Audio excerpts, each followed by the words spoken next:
G'day guys, strap in for a big one today. We're going to go over everything in the Horadric Cube and what you can do in it. Let's check it out. So with the armor, you can add, remove, and reroll affixes, also known as stats, on the armor, except for the uniques and the mythics. So the adding of affixes can be done from commons right up to legendaries. So even a GA magic can be beneficial to your build if you look at it correctly. So a GA, also known as like a max stat, or you'll see the star beside the stat there, can be very good. Even something like that, you can go right up to a legendary with that item. So say for instance on this crossbow, I wanted dex, life, damage over time, and poison damage multiplier. And we've currently got weapon damage on there. What I can do is I can remove that, or try to remove it, and I'll show you how to do that. And you can also add an extra, because you can go up to 4 affixes on an item. So I'll show you that now.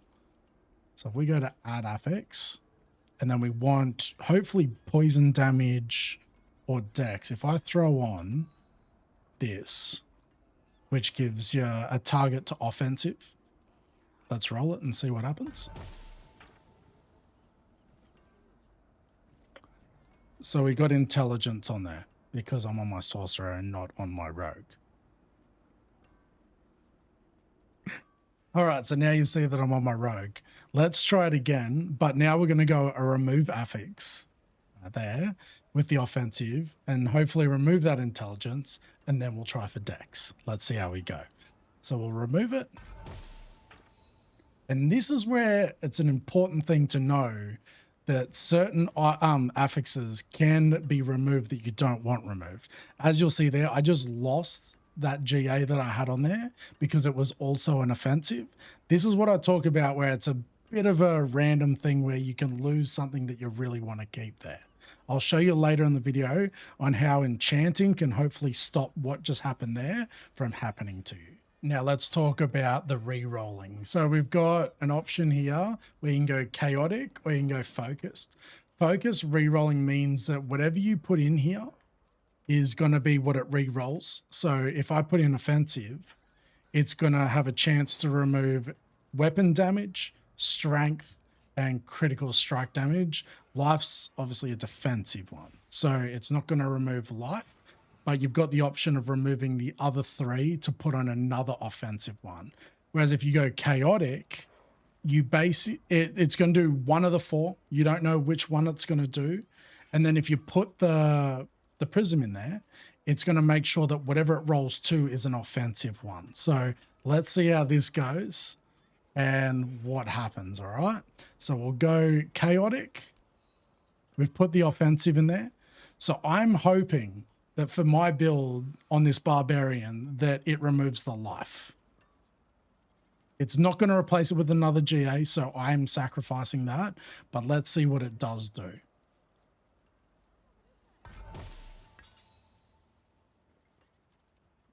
See what I mean? I wanted life to go, but it got rid of strength, which was one of the most important ones on the build. So this is where it can be very brutal, and I'm glad that this video is showing worst case scenario. It's not going, see, it can go to this and it's really good. No, that's not the case all the time. It can be, and I've done it on stream, but it can also do this. So while we're destroying items, let's go again, but this time we're going to go focused. So we're going to keep the offensive in there. We're hoping that it takes the weapon damage off and puts strength on there, or something else. But it's not going to adjust the life or the life on hit now. So it's gone worse in that case. Let's go. So we're going focus. We've got the offensive in there. Let's hit it.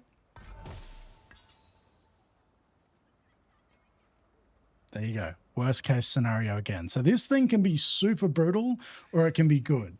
And that is just going back to back and gave me the worst case scenario. So hope that helps. All right, so we've also got this lock-in stat method.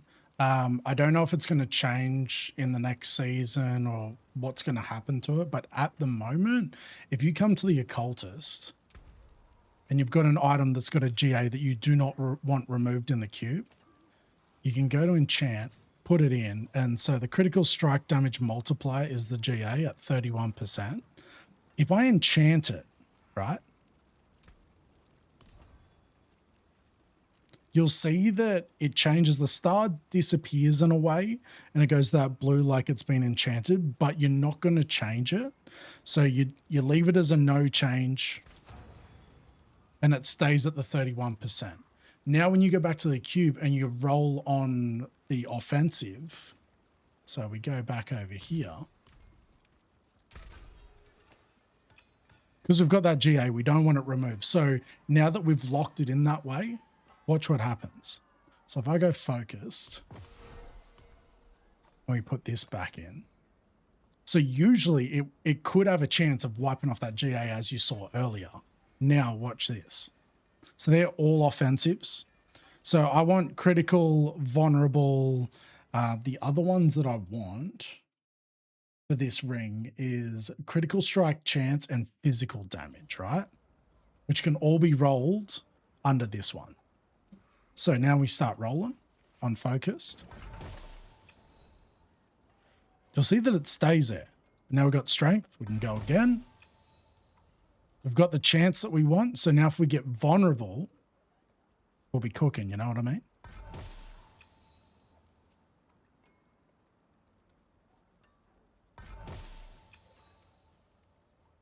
There we go. So now we've got the chance that we wanted. We got the critical strike damage because that was the GA and it's not changing. And now we've got the vulnerable damage as well. So that's where you can sort of lock in the GA and it will never change as many times as you do it. So if there's one stat that you want to keep, but it's under the others, that's a way at the moment. It could change next season. Hopefully it doesn't. In saying that, like, I usually like to keep the enchantment as an option as like to get your fourth and final stat. So as you would have seen, as we sort of rolled it, yeah, it kept the GA that we wanted, but now I've got attack speed on there that I would have loved to have physical on, but I don't have that chance to go back to the enchanter and roll just that last stat onto it. So swapping out attack speed to physical. So that's where you've got to weigh up your options and what's the most important. Like if there's a build where you want the GA on critical strike damage multiplier, then it's definitely worth doing. But if you're trying to get the full 4 affixes on the right thing for the right build, that's where you got to weigh up your options. Now we've got the upgrade to a legendary. So what we want to do is we put an item in. So a rare sword, for instance, it's got the 4 stats. So you've already mucked around with the stats because once you go into a legendary, you'll find that you can no longer remove affixes. So if there's a certain thing you want to do in terms of adding, removing, or anything like that, do it before you upgrade it to a legendary. But once you've gotten the stats right and it's what you want on that bit of gear, we can do this. So we go to upgrade to a legendary. Now we're going to try and get an aspect that is right for this sword. So for me, it would be crushing. So what I would want to do is put an offensive. I've been talking about these a while.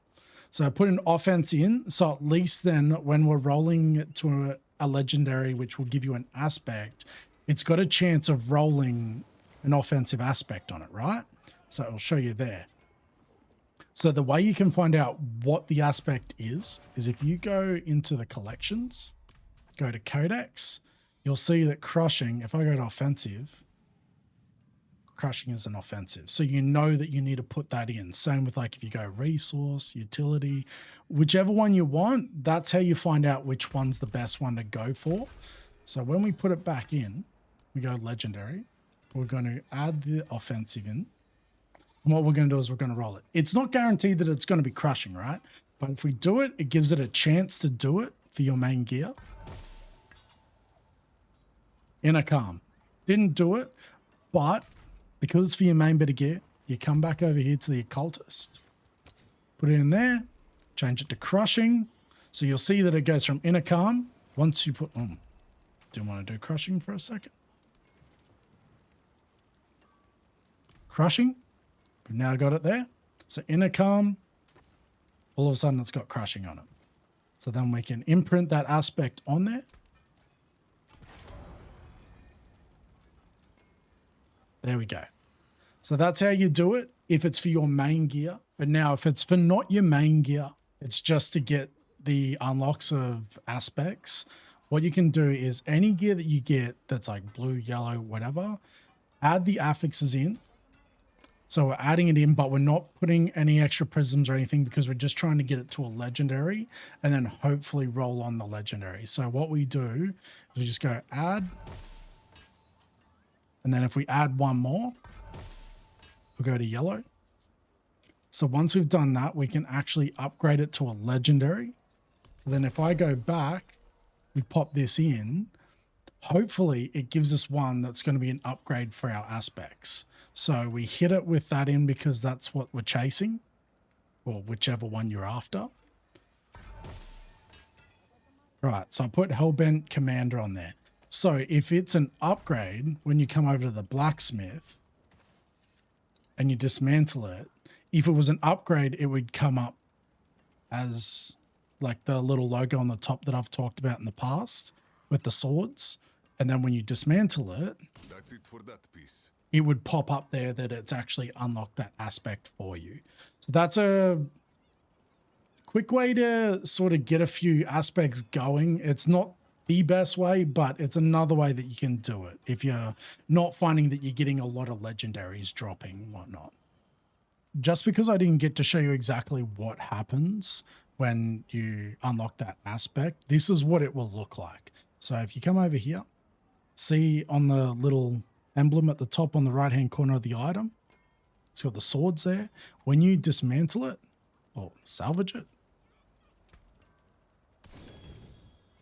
see over that way, aspect upgraded. So when you go in to your collections, you'll see that there'll be an upgrade in there. Now we've got the unique power reroll.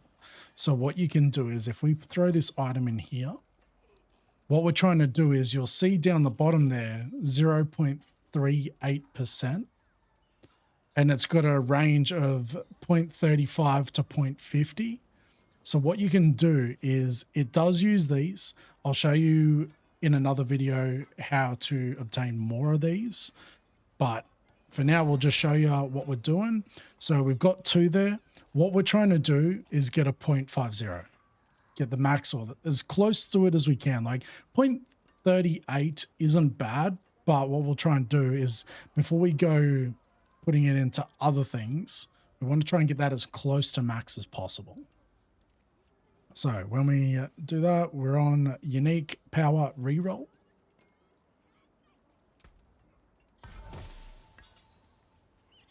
.37. 0.37. So it can be annoying and take some tedious time to do it, but you can just keep going. It burns them, as you'll see, I'm out of them now, but you can keep going until you get as close as you can, depending how many resources you have. We've now got the upgrade to a unique. So say that there is a unique chest that you've been trying to get, you're struggling. Here's another way of going about it in the cube is you go upgrade to a unique, grab your item. Wait, first, what you got to do is you got to make sure that it's a common.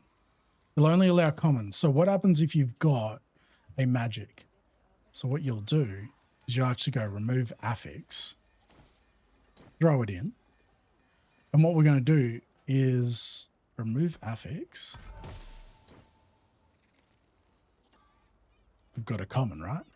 So now we can go upgrade to a unique. So there's no stats on this. Unique, common, chest. Let's go. There we go.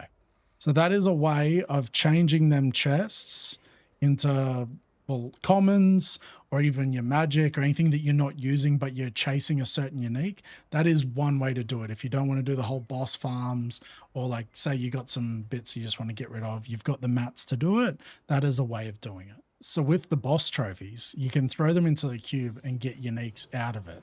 So if we throw in the steel, pop this bad boy in, and we go transmute, it's going to come up with an item. And as long as, see how I've got 4 in there, but it's not showing. So if you make sure you've got 5, there we go. So if I've got 22 of them, I can just keep taking them out, keep going. and so on. Now they're all under 5, so that's where you stop. But you can keep going. If you've got a lot of boss trophies, that's how to get rid of them boss trophies. All right, so the last thing for the uniques is you can actually grab 3 of the same one, pop them in, and recycle it. I haven't had much luck with this. I'm sure, leave in the comments if you've actually had a mad roll from doing this, but it's there. You can give it a crack. I've never had much luck doing it. So let's hit it. A non-GA. Let's go again with the pains. Yeah, again, nothing great. So it's there. Let me know if you have had something great come from this, and then at least I know to keep doing it. But as far as I'm aware, all I'm going to do is walk straight over to the blacksmith. If I'm not using it, or if, like, say it's ancestral, I'll show you what to do with the ancestral ones when it comes to charms. But as far as I'm aware, I would just be doing this. Come to him. Anything that's not ancestral. That's it for that piece. Just doing that. Get your mats back. That's what I'd be doing. But let me know if you have had something good hit. All right. The last thing of armor to do. We're going to go over everything before we actually show you how to do transfiguring, because I want to make sure that you don't make mistakes that so many of us do. All right. Let's get into it. So we've got our piece that we want to get to endgame. You make sure that it's got all the right stats. For this, I'm just going to add until we've got it all. Sweet. So we're up to 4 stats. We want it to be legendary. So we've got the legendary. We want to make sure that the aspect is correct. So when you come over here,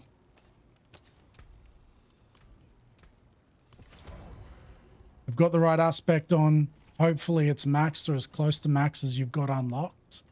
Because once we do the transfigure, there's no coming back. We can't adjust anything. Next, we're going to come over here. We're going to chat to the jeweler. We're going to make sure that we've got the sockets in. Sockets done. We're then going to go to the blacksmith. We're going to temper it. So say, for instance, damage.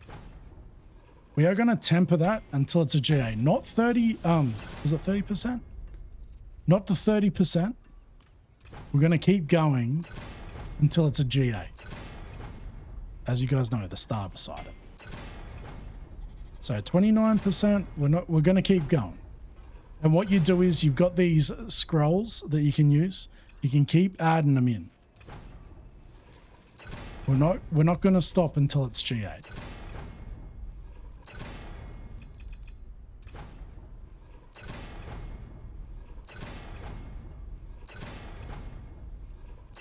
See, that's at 30%. It's not GA.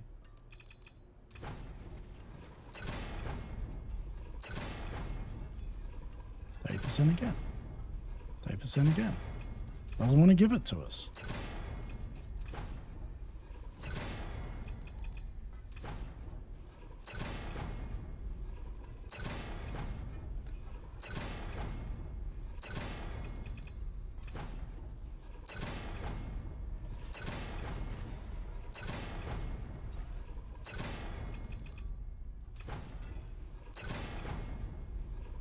There we go. It's not 30%.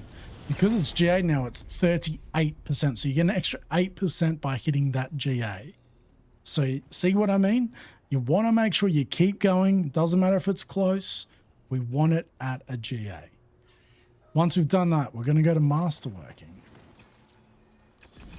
We're going to fully masterwork it.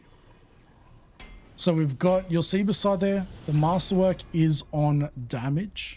If that's what you want, happy days. If it's not, you can keep going again. It's going to use mats doing so, but say I want it on all damage. There you go.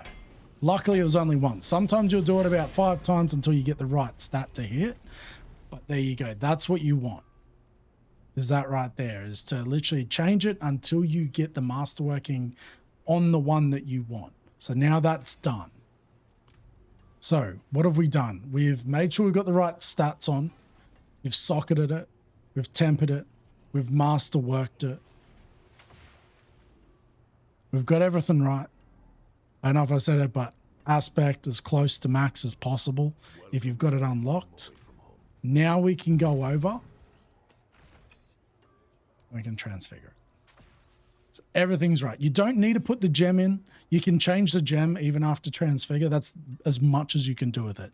You can't change anything else on that item once it's done. So there's two ways you can do it. You've got either the standard way, or as we call it, running with the seatbelt off. Or if you go over to here, you can pop on the tuning prism.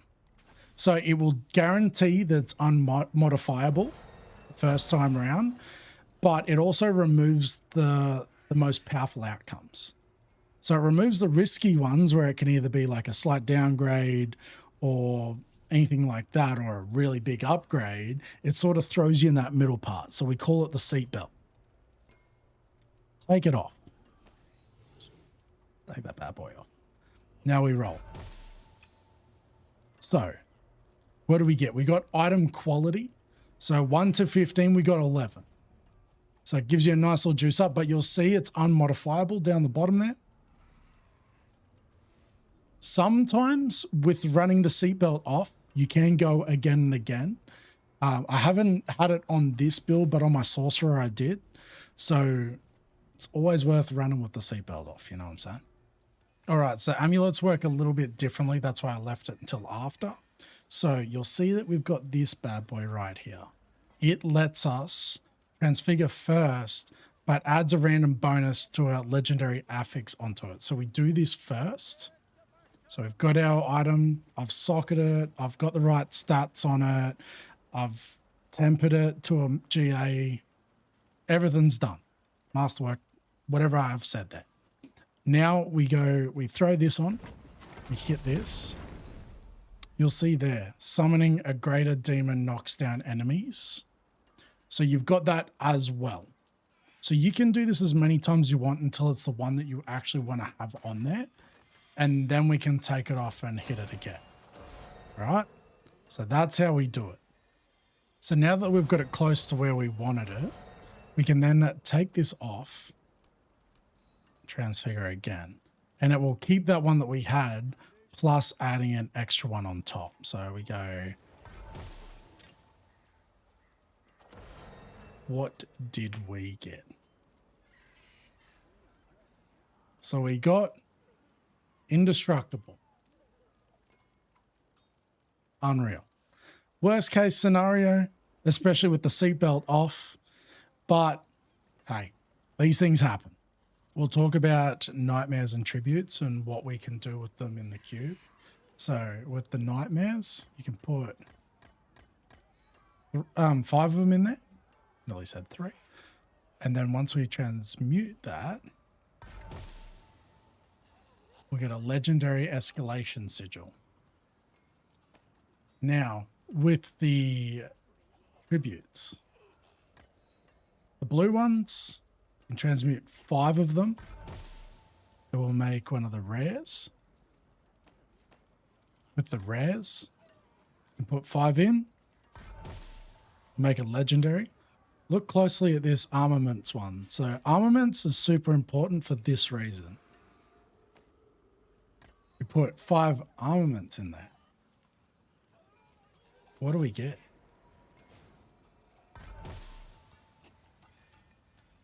Now we have this bad boy to run through the Undercity with, and it will give you, if you do it on Torment 9 and above, it will give you, as long as you hit the full bar, you get right to the boss, you beat the boss, you will get at least one with a mythic inside it.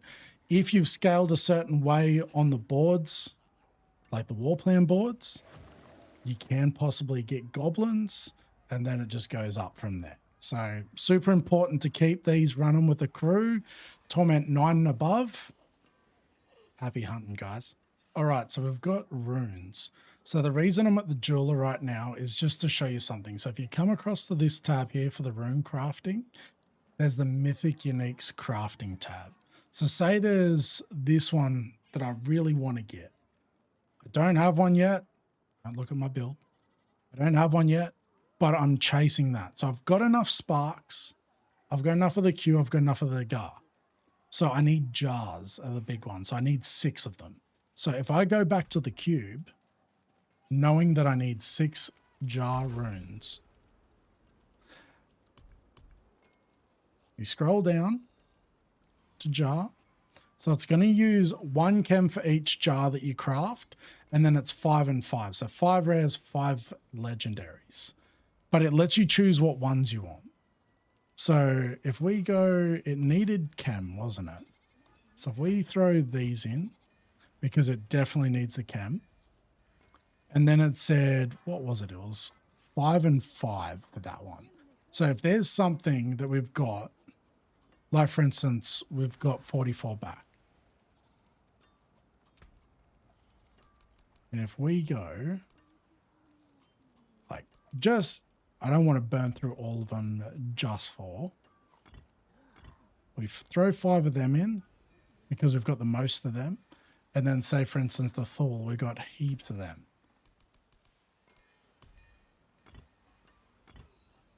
So we've thrown in 5 of these because they're our most that we've got.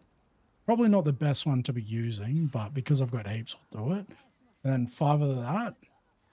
And the chems is what's going to get used. So that's going to craft, like, the chems I've got enough to craft quite a few jars. But for what we're doing, we hit that, we've got a jar.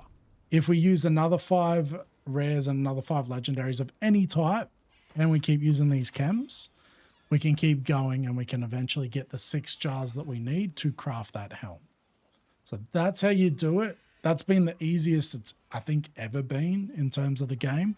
So very helpful there. You've also got the 3 into 1. So if there's a certain rune that you don't use, so say,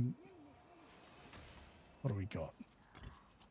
Grid's probably not a good example. Say Tizik, for instance. We've got a heap of them.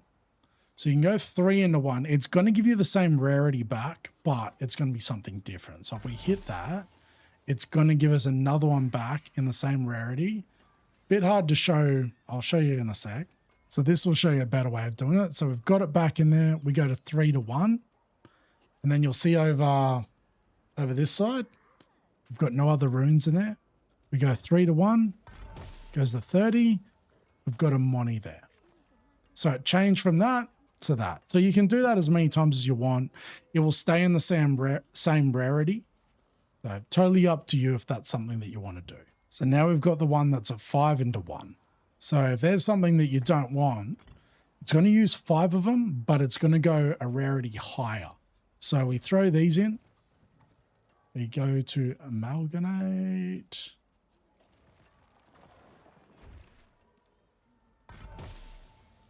There we go. We got a Neo out of it. And you can keep going if you want to.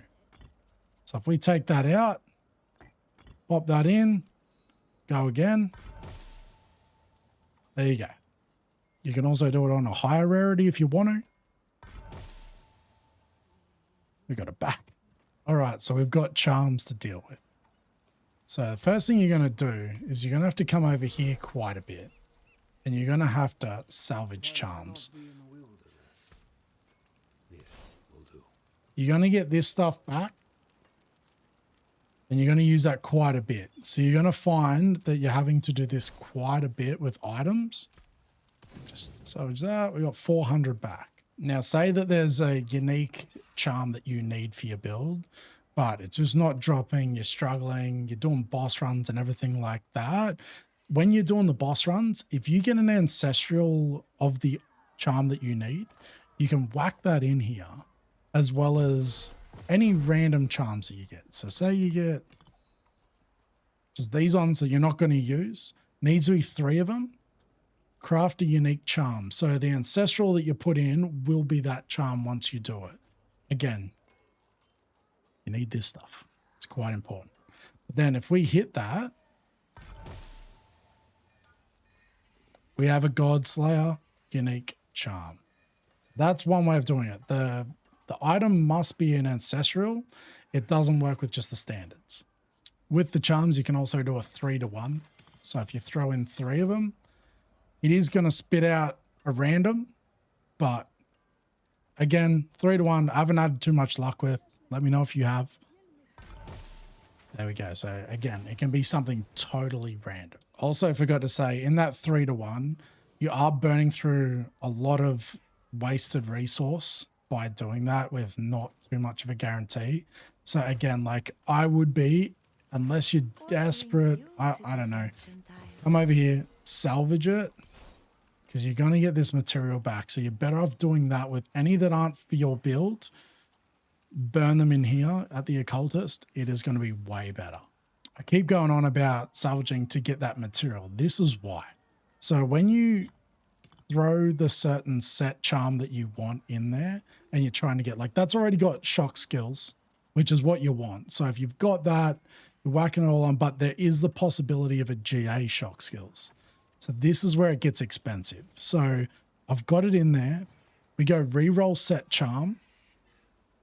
Again, it's going to use this mat. So we hit it and it's burning it. Keep going because we're trying to get a GA on that shock skills. This is where it gets expensive.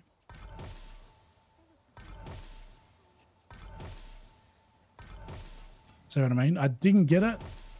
I just burnt through all that I had. So that's where I keep saying just like salvage anything that you're not using to get that material, so then you can do these rerolls and hopefully end up with a stack of, say, them where it's got the GA on the shock skills or whatever stat you're chasing for that build. In terms of the seals, I would keep any 6 charm slot ones that you've got, just keep them in your bag, because if you don't need it, maybe someone else in your crew does. So keep them ones just in case. If they're 5s though, you can either salvage it for the materials like we were talking about, or if you come over here, they do sell for quite a nice amount. So you get 13.3 mils per one. So if it's any 5 charm slots, if you've got money, go salvage it. If you don't, sell these bad boys, because you'll just see there quite a bit of cash. All right, I think we've talked about the cube so much already. This is the final step. This is the hidden grind. When I talk about hidden grinds, let's just zoom out. This one's really good for one reason. I've talked about it in another video, so go back and watch that. But when you're at the cube, you've got your normal gems that you can get from the jeweler, right? So in here, you can craft up to $1,000, but there's higher. In the cube, if you throw in 5 of the grants into here, it will spit you out with a Horadric gem. So 5 grands to a Horadric, and then 5 Horadrics to a flawless. So it's quite a big buff. As you'll see on my gear here, so I've got a Grant, I've got a Horadric, and then we've got a flawless Horadric in there. So you go from 90, plus 90, to plus 120, to plus 150. Or another scaling is from a grand on, say, a different sort of item. You're going from 24% lightning damage multiplier, that's a grand, to a flawless, which is 32%. See what I mean? So it is a slog to get them, but that is where the cube comes in handy. Once you get to a certain point on the jeweler, we're just crafting them grands to then go into here to get them bigger ones. All right, so that's everything in the cube. If there's anything that I've missed, please leave it in the comments, or if there's anything that once you watch this video, it helped you in any way, please leave it in the comments. I'd love to know. Cheers for watching, legends. Like and subscribe, like everyone says, but actually go do it. And I'll hopefully see you around a live stream sometime soon. Have an amazing day, guys.